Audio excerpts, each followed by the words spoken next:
Hi guys, another quick video for you. This time I just want to talk about records and record care,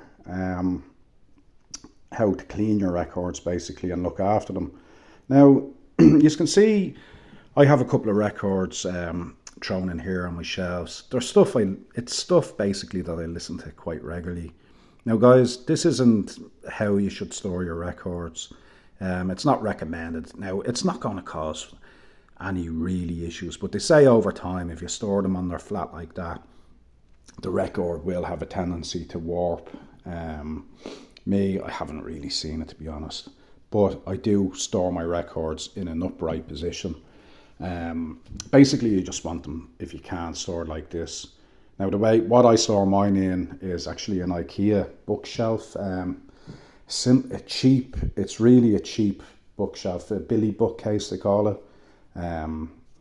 There's a lot of boxes that you can get and baskets that slide into this thing, and they're the ideal size for storing records. It's a perfect system if you have a lot of records. You don't even need to buy the bookcase, just the boxes alone are great. They're just the perfect size and a cheap way of getting record storage. Now you can spend a lot of money and get fancy stuff for storing records in, but again, not needed.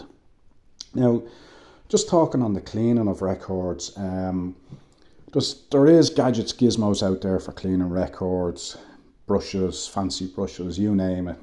And again, the sky's the limit on what you want to spend on this stuff. Special cleaning fluids and everything you can buy, but it's not needed, guys. And I'm going to show you a quick, simple, easy way of cleaning a record with stuff that everyone will have lying around.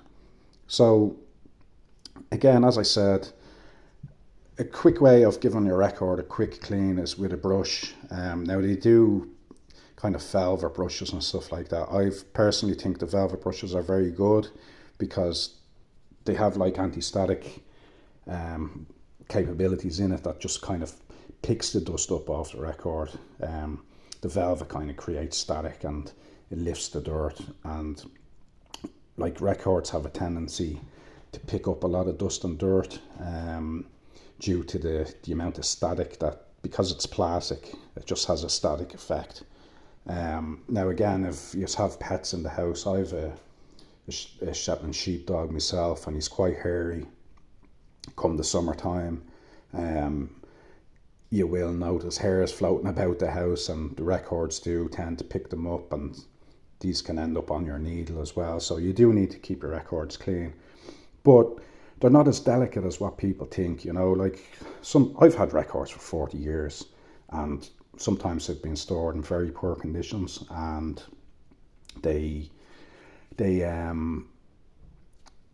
tend to pick up, they can pick up mold and everything on them if they're not stored right. So you may be saying to yourself, how do we get rid of this? Like, this record now is quite an old record and it's full of grease, dust and everything. I haven't played this yet. I wouldn't put it through my record player in the condition it's in. Now it's nice and straight, it's not warped or anything. But basically, what you want to do is just get rid of the surface kind of dust first. And how will we do that? Just a brush, guys, plain and simple. Nice soft bristle brush, paintbrush, you name it, shaving brush, anything you might have lying around. Once it's soft and whatever, what you want to do is you basically just kind of want to go with the grooves and sweep that stuff down as you go, but then try and move it outwards as well. Now, don't go too hard pressing it. You're just going to press it further into the grooves if you do. Like you can see, I've gathered up, even with just that little sweep. Now it's a bit hard for me doing this one-handed, but like, I think the camera's picking that up for you, but like you can see what I've gathered already. There's a lot of dust and debris there. So we'll just get that and we'll sweep it off the side basically. Just get rid of it. We'll do the same. I'll come down from the opposite side. And, it's easier doing this two-handed. Like, these records aren't as delicate as what people say. Yeah, you do need to look after them. You don't want to handle them unnecessarily rough if you can avoid it. But, like, you look at how many records are still out there. Like, I'm still playing stuff there that's 40, even 50-year old, some of the stuff. And it plays perfect. Like, once you look after them, they are tough. They're tough things. They're not as delicate as what people think. So yeah, that's it. Basically, just get rid of the surface rust first. Then get yourself, don't know how I'm actually going to do this. I'll try and position this camera for you to get a good overview. But how are we going to clean them, you're saying to yourself? And it's simple. It's like a plate at the end of the day. So treat it like a dish. Like, at the end of the day, that's what it is. It's a round disc-shaped object, like a plate. So, simple, guys, right? Lukewarm water that you can comfortably put your hand into, and a bit of dish soap. That's it. Simple. Like, don't overcomplicate it. You know, there's plenty of cleaning agents out there that you can spend lots of money on. You know, you don't want anything corrosive or anything harsh. And, you know, Fairy Liquid or any of the kind of dish soaps, they'll do the job. It's nice and delicate stuff. It's not going to corrode your records or anything. I've been using this method for years, and this was the way all the old school guys used to do it. And it's simple, easy, with stuff everyone has at home. So just a nice soft cloth, bit of nice soapy water. Basically all you want to do is go around it like a dish. Now you don't rub it hard. You're not going to rub the dirt back into it. Just nice and easy. A nice and easy clean. It'll get rid of all the greasy fingerprints, grease, you name it. Nice and soft. As I said, I've been doing it this way for years and I've never had any issues. Like you can see, there's a good bit of grease on the inside there. Now you want to try and stay away from the paper in the centre. Now it doesn't matter if you get it wet, but if you want to keep it in good condition, just try and keep it away from the centre of your record where the stickers are. But just go around. Try and always go with the grooves. It's simple, guys, just nice and wet.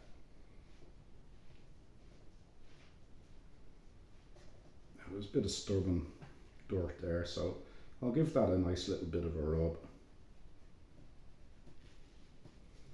Now, guys, you can dry it off with a dishcloth or whatever. Now I'm just going to give it a quick rinse over with this.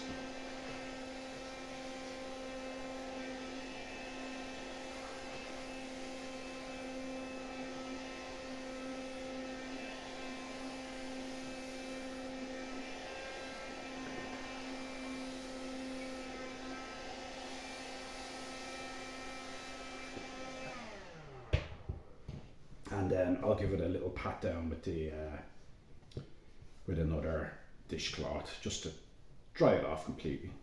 Now guys, I'm only doing one side here just to keep this video short for you, but obviously you do both sides of the record.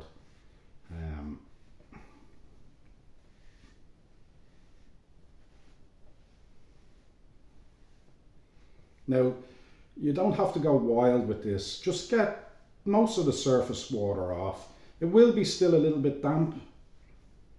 You're not going to remove it all. But just leave it. Just leave it then to sit.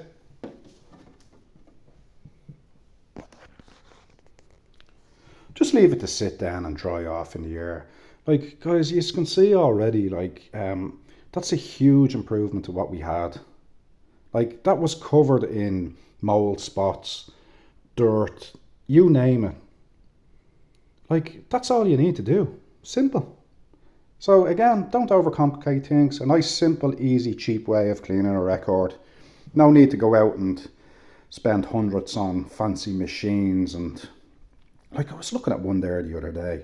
It was $2,500 for a machine, basically, that you put your record on it, it spins it around into water, and then it dries it off with something like that Karcher window vac. So guys, again, if you have the money to do it, go ahead. I'm sure it'll save you so much time. You can do something else with your time or whatever. But again, another gimmick I don't think that's needed.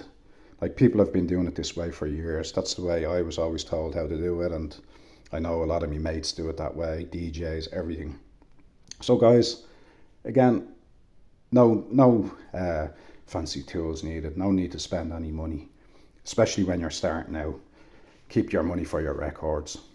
Right guys, that's it. Stay tuned for a couple of more videos. As I said, want to grow this channel. I'm going to invest in a good bit of better gear. Want to kind of show you ways of making speakers and stuff like that. So yeah, I want to do it like full tutorial, start to finish. Again, I find there's a lot of good videos out there on YouTube already, but I like things simple. That's my motto, keep things simple and easy. And that's what I want to show. Like, I've mentioned it before, I was a carpenter by trade, and like, I've built speaker cabinets before, and that's something I want to do as a project. So we might do that, show you from complete start to finish, where we buy the stuff, where we're going to get it from, how we're going to put it together, the electrical side of it and the woodworking side of it. And I'm going to show you, you don't need expensive tools. Now, I have expensive tools. I have a nice table saw, routers, you name it. But I'm going to keep it, the first build I'm going to do, we'll keep it really simple. We'll use simple joints. I'll show you how you can do it with simple tools. I might even do it, guys, with just a handsaw and maybe a little cheap coping saw, something like that, or a jigsaw. Like, most people will have access to a jigsaw or know somebody that has it. You probably need a jigsaw for just cutting out the circles and stuff like that. But like, I have a router there. Again, they're not expensive, but most people won't have a router, so we'll do something along those lines. I'll show you nice, easy joints that anyone can do. We'll keep it simple, we'll keep it cheap, and try and get some people into the hobby, because it is a great hobby and it is enjoyable. So that's it. Stay tuned for more videos.